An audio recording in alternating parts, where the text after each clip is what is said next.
conseiller général, j'étais à la mairie de Grenoble.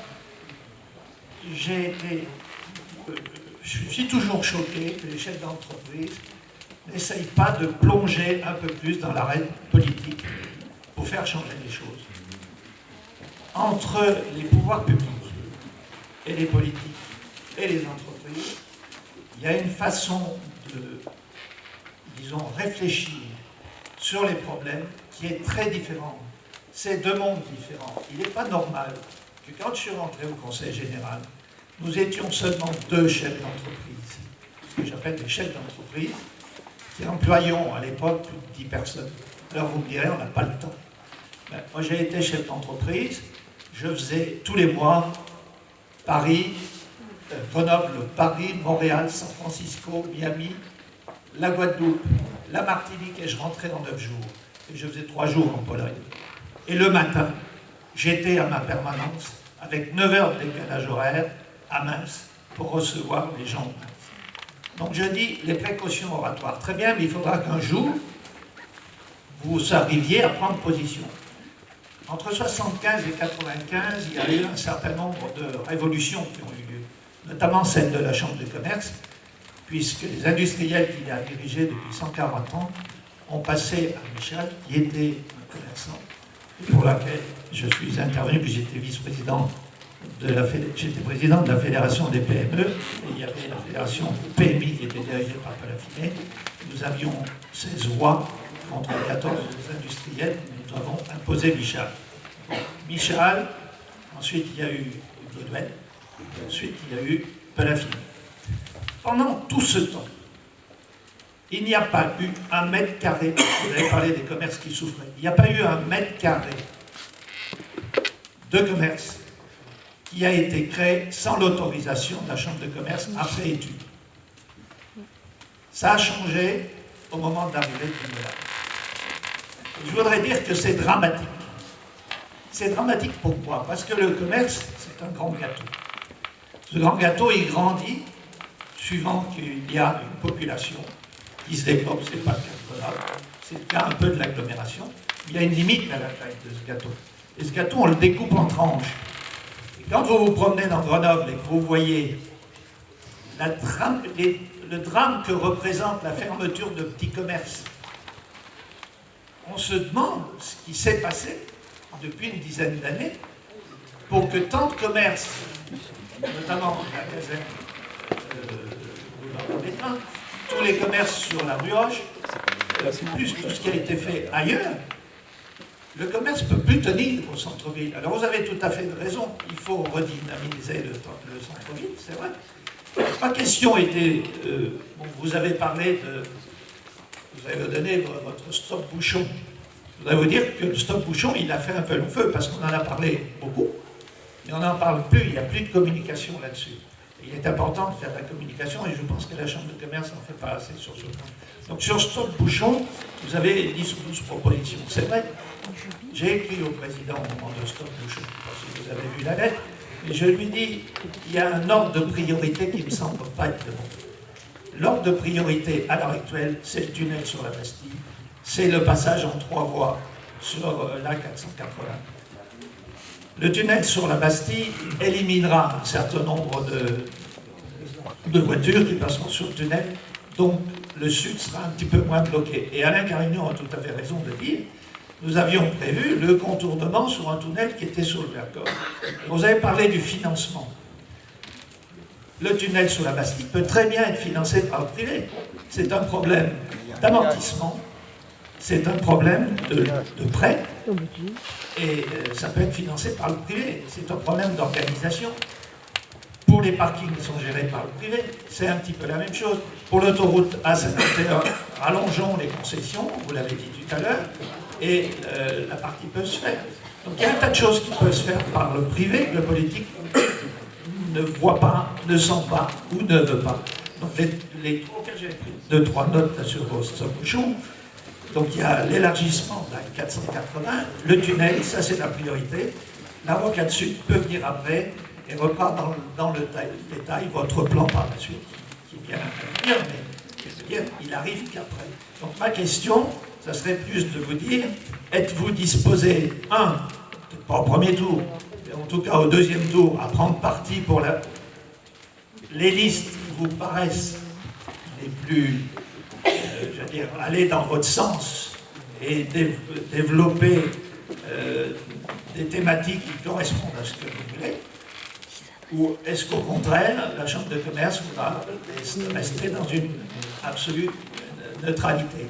Quand Alain Carignan a été élu en 82, ça n'a pas été très facile. À l'époque, les chefs d'entreprise ont mouillé leurs chemises et ils sont allés. Donc je dis, ne soyons pas trop timorés. Souvent, c'est des petites PME où les entreprises, comment dirais-je, marchaient sur comme elles pouvaient, avec un président ou un patron qui se dévouait pour être à la Chambre de commerce. Que je rappelle à tout le monde que les élus de la Chambre de commerce sont des gens qui se dévouent sans aucune indemnité. Peut-être bon à préciser. Contexte actuel.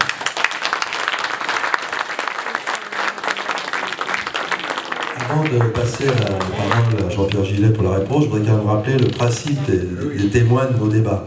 Bon. Il ne faut pas oublier que l'intérêt, c'est que nous puissions avoir des grands témoins de qualité, ce qui est le cas aujourd'hui. Et donc, il ne faut pas que venir ici pour un débat soit un engagement politique.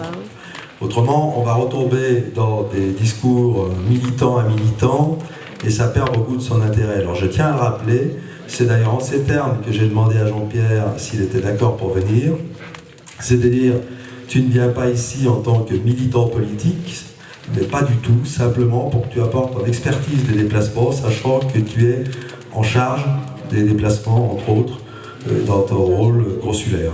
Donc je tiens à le préciser, et c'est la règle du jeu. Ce qui ne m'empêche pas de répondre maintenant. Bien. Il y a plusieurs questions qui ont été posées. La première, sur le rôle de la CCI ou l'engagement, entre guillemets, politique. Je pense que dans toute société, il est important que chaque institution, chaque organisation joue son rôle. Dans une société bien organisée, il y a des politiques qui sont élus. Pour moi, ils se font élire sur un programme et ils le conduisent. Et au tour suivant, ils font le bilan de leur programme pour effectivement convaincre les électeurs. Ça, c'est le job du politique. Nous sommes représentants du monde économique. Et à titre du monde économique, on doit débattre et discuter avec nos interlocuteurs politiques, quelle que soit leur couleur, quelle que soit leur conviction. Et on doit, pour être crédible vis-à-vis d'eux, il ne faut surtout pas faire de politique. C'est la vision que nous avons au niveau de la Chambre de commerce. À chacun son job pour que j'ai les vaches bien gardées. Ça me paraît extrêmement important de rappeler ça. Sur la question des commerces qui se sont mis en place en région grenobloise, on pourrait même parler du projet de Saint-Martin-d'Air avec un truc énorme, un peu comme Grand Place. Il faut savoir que depuis quelques années, la législation a significativement changé et nous n'avons plus la main sur ce genre de décision. Nous n'avons plus la main du tout. Sur le projet, par exemple, de Saint-Martin-d'Air, nous nous sommes fermement opposés. Ce que nous pouvons faire, c'est écrire. On ne va pas forcément hurler dans la rue. On agit avec nos interlocuteurs. Ça me paraît extrêmement important de rappeler ce mode de fonctionnement. Maintenant, après, sur la question des propositions que nous avons pu faire, donc je vais faire un petit cadeau à M. Carignan, pour les donner, mais je peux en donner à tous les autres candidats, évidemment. Mais les 10 propositions que nous avons faites au niveau du monde économique, il y a des mesures en termes d'infrastructure, ça c'est presque du moyen terme ou du long terme, et il faut une décision politique. Donc peut-être il faut une racade, il faut une racade, mais nous n'avons pas du tout la décision de cette question. Nous pouvons, je dirais, agir en souterrain, un jour agir avec une opération stop-bouchon. Nous avons agi dans le cadre du SCOT. Une fois que le SCOT il est approuvé en décembre 2012, et que l'addition est prise jusqu'en 2020, on peut gesticuler aujourd'hui, mais le SCOT, il est en vigueur. L'addition est prise. Alors après, peut-être qu'après, il faudra une décision politique au niveau de la région urbaine de Grenoble, donc c'est le tiers de l'Isère, pour faire des choses. Mais une fois que nous avons pris acte que la décision a été prise, nous avons écrit que nous regrettions le contenu, nous avons argumenté, on a pris position, on a dit on s'arrête de jouer là-dessus. Par contre, en fonction de l'environnement d'aujourd'hui, nous agissons jour après jour avec la participation de multiples réunions, parce que la démocratie participative, je peux vous garantir que ça fait des paquets de réunions sur Grenoble pour le PDU. Eh bien, nous agissons en silence, le plus souvent, pour faire en sorte que les choix soient les plus intelligents possibles dans le cadre du SCOT tel qu'il existe, les contraintes telles qu'elles existent. On ne peut pas toujours être sur le terrain médiatique. Donc nous agissons de cette façon-là. Et donc, maintenant, après, sur la question de prendre position pour tel ou tel parti, moi je vous réponds non. Par contre, ce que nous faisons systématiquement, nous l'avons fait d'ailleurs pour les dernières élections de l'Assemblée nationale, nous écrivons à chacun des candidats pour dire, oui, nous avons un petit livre blanc, il y a 10 propositions. Est-ce que vous êtes bien d'accord sur ces 10 propositions? Certains répondent, certains ne répondent pas, nous prenons acte qu'ils répondent ou qu'ils ne répondent pas. Mais je dirais qu'il est important que chacun joue bien son rôle dans une société ou dans une famille. Donc nous, notre job, c'est de représenter le monde économique et d'agir autant que nous pouvons. Maintenant, après, un patron d'entreprise, un cadre d'entreprise peut très bien se présenter aux élections de son choix. Et il y en a sûrement insuffisamment.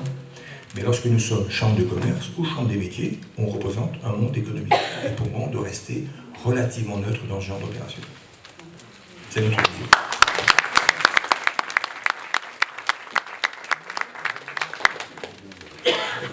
D'autres questions? Pierre Gascon. Et merci d'être là une fois de plus. Pierre de Villarensy, d'ailleurs.